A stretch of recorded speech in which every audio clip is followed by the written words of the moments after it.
Surabaya adalah kota terbesar kedua dan salah satu yang tertua di Indonesia. Dengan total luas 330,45 km, Surabaya menjadi kota metropolitan yang terluas di Jawa Timur.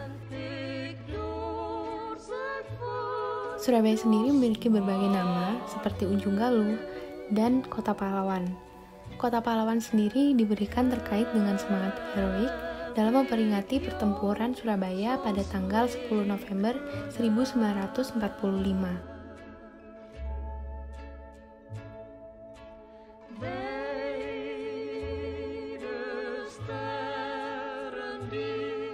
Orang-orang dari etnis yang berbeda datang dari bagian timur Indonesia seperti Madura, Bali, dan lain-lain.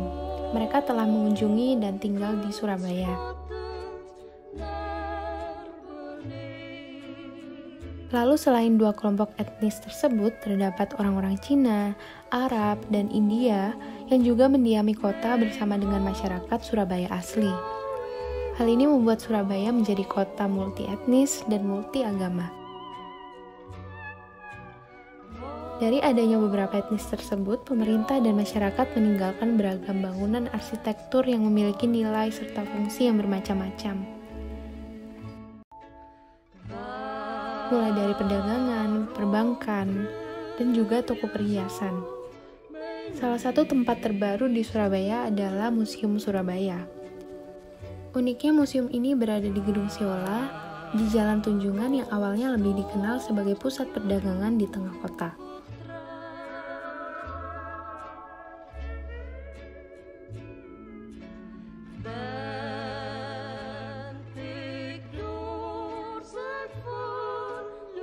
Mungkin tak banyak yang tahu mengenai apa dan bagaimana Gedung Siola itu. Gedung Siola merupakan salah satu aset bersejarah yang dimiliki oleh Surabaya, Jawa Timur. Bangunan yang berada di area Jalan Tunjungan ini dahulunya adalah bekas dari berbagai jenis bangunan yang dialihfungsikan. Akan tetapi, pemerintah kota atau Pemkot Surabaya kini telah menetapkan fungsinya sebagai Museum Surabaya dan Mall Pelayanan Publik.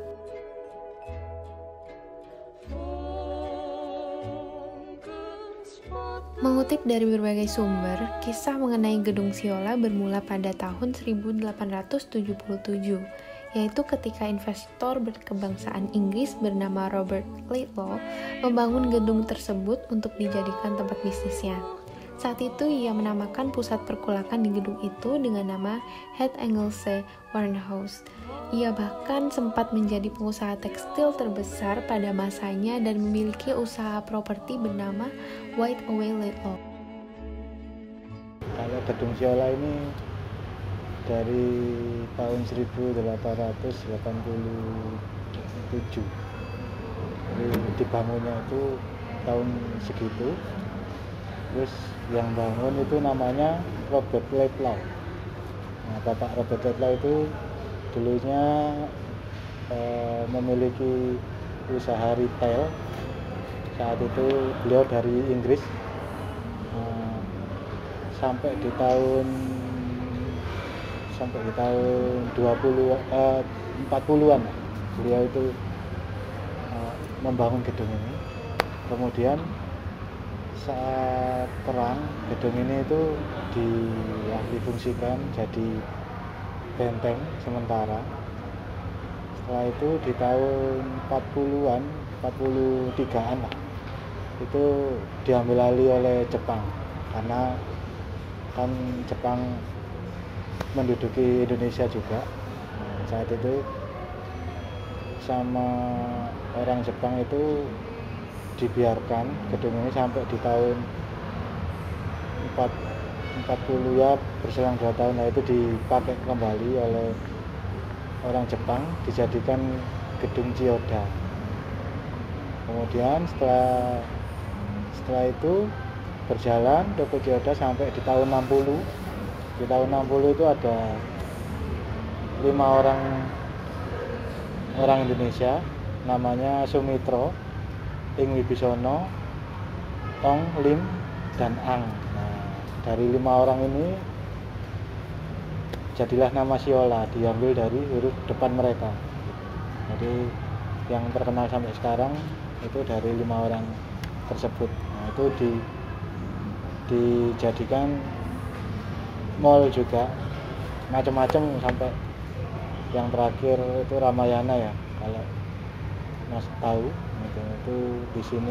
Kemudian baru di tahun 2015 gedung ini diambil alih Pemkot Surabaya untuk dijadikan mall pelayanan publik.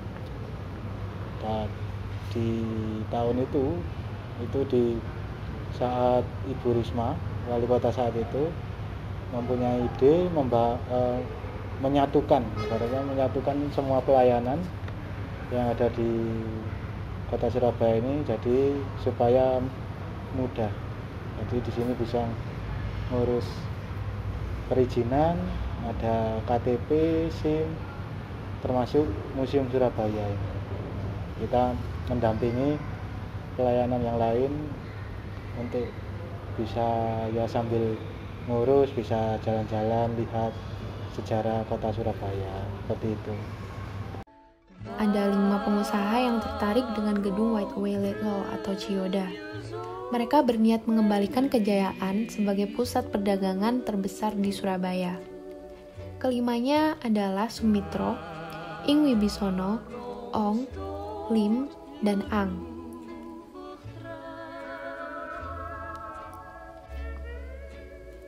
Dari mereka terbentuk akronim Siola sesuai perpaduan huruf depan nama mereka. Secara resmi, Siola dibuka dan diperkenalkan ke publik pada tahun 1964. Benar saja, dia menjadi toko yang cukup terkenal di seantero Surabaya pada tahun 60 hingga 80-an. Namun seiring berdirinya mal-mal baru, eksistensi Siola semakin meredup. Siola tak mampu bersaing dengan toko-toko baru yang lebih besar dan megah. Akhirnya ia resmi ditutup pada tahun 1998.